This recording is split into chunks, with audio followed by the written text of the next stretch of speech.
Have you ever been in a situation in life when you felt stuck or scared or alone? And in that time, you reached out to God in prayer.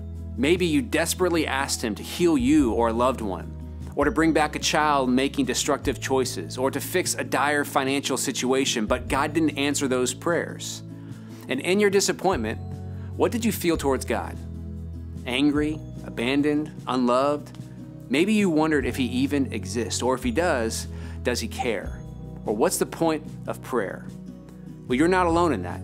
Everyone, every Christian, or even every atheist who's tried prayer as a last resort has experienced those same feelings: disappointment, anger, confusion, when God doesn't answer our prayers in the way that we hoped He would. Now, we won't ever find a completely satisfactory answer to this question, but the Bible gives us some insight into who God is and the nature of prayer that we can grab hold of when we want to know why God doesn't answer our prayers the way we hoped He would. In Matthew 7, Jesus teaches on prayer, and He says this in verse 11, "If you then who are evil know how to give good gifts to your children, how much more will your Father who is in heaven give good gifts to those who ask Him?" Now first, Jesus calls God our Father in heaven.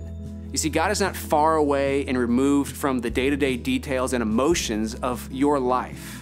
He is Almighty God, but He's also your Father. It's an intimate title conveying a relationship where God knows you and cares for you.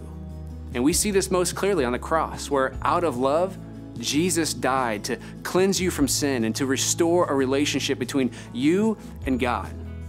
And so when you are disappointed or confused by unanswered prayer, you can grab hold of this truth, that by faith in Jesus, you have a relationship with your Father in heaven who loves you.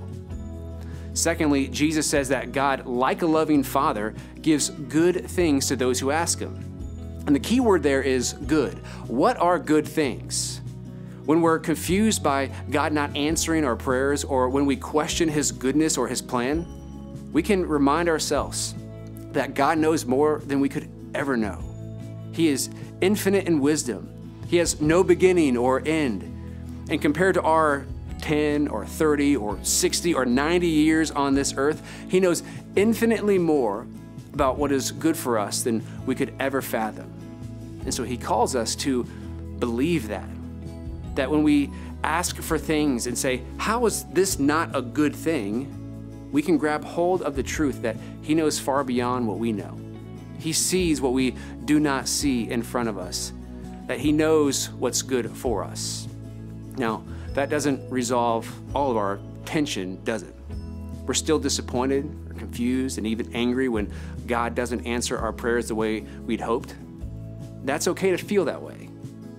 And it's okay to tell God you feel that way. In fact, God invites you to bring that to Him, so that in those times of pain, He can comfort you, because that's what a good Father does.